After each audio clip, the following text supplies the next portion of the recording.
Chose qui m'est arrivée numéro 1. Là, j'étais sur le point d'aller me coucher et là, je commence à imaginer des loups qui sortent en mode fantôme, des loups un peu fantômes qui sortent de ma fenêtre. À ce moment-là, j'ai peur, alors je vais me camoufler sous ma couverture et je crie pour que quelqu'un m'entende. Et là, tu as mon grand frère qui intervient et qui les mange d'un seul coup. Et en plus, je suis bien réveillée, c'est pas un rêve du tout. Et là, je me dis, en plus c'est exactement le même endroit devant. Je sais pas comment on l'a fait, après j'étais petite quand même, j'avais beaucoup d'imagination à ce moment-là. Numéro 2, je faisais un rêve un peu spécial où j'avais mon ancienne meilleure amie, Maëlys, et qui vient dans ma chambre avec mon lit superposé. Et là, j'imagine qu'elle vient vivre. Numéro 3. Là, je venais juste de redoubler de moitié maternelle. Et là, j'arrive en CP. En CP1, je sais plus, ça date de tellement longtemps aussi. Et bien là, je redouble Léonore. Éléonore ou Léo... Je crois que c'est Éléonore ou Léonore, c'est un des deux.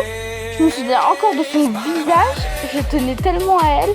On avait pratiquement aucun point commun. Je lui prêtais tout. N'importe quoi, elle me le rendait après dans le délai que je lui ai dit. Elle respectait parfaitement les limites. Ainsi, c'est devenu ma meilleure amie. Et juste à cause de ça, j'ai pleuré quand j'ai dû la quitter et que j'ai pas pu la prévenir. Et là, en plein à minuit, quand j'ai rêvé d'elle, je me suis un peu de ce rêve, mais je pensais à elle et j'ai rêvé d'elle.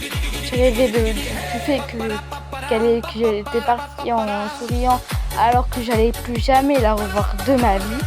Alors là, t'as mon grand frère qui vient, qui me rassure, t'inquiète pas, c'est une nouvelle école, tu vas te faire de nouveaux amis ou un truc comme ça parce que je m'en souviens plus.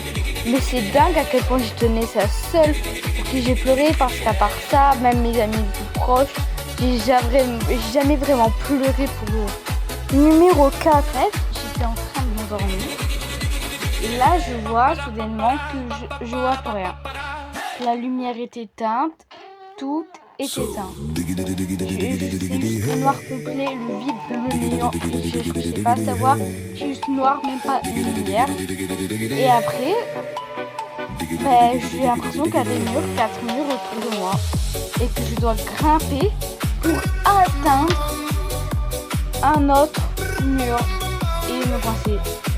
Et là, alors que d'habitude, je me souviens à quoi ressemble ma chambre, je me souviens où est mon armoire, mon lit, etc. Là, je sais pas où. Et là, je m'en souviens plus du tout. Genre là, je vais devant la fenêtre, mais sans me rendre compte en croyant que c'est mon armoire. Après, à chaque fois que ça arrive, je me ressens à l'autre. Et à chaque fois, je tombe en pleurs dans mon lit sans me rendre compte. Franchement, c'est stressant parce que il n'y a vraiment de rien.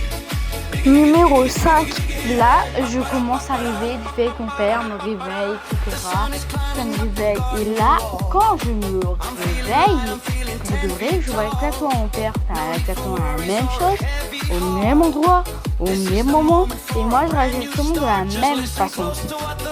Ça, c'était la partie 1. Je vais faire une vidéo où je fais la partie 2. Cette fois, c'est l'histoire de mon frère.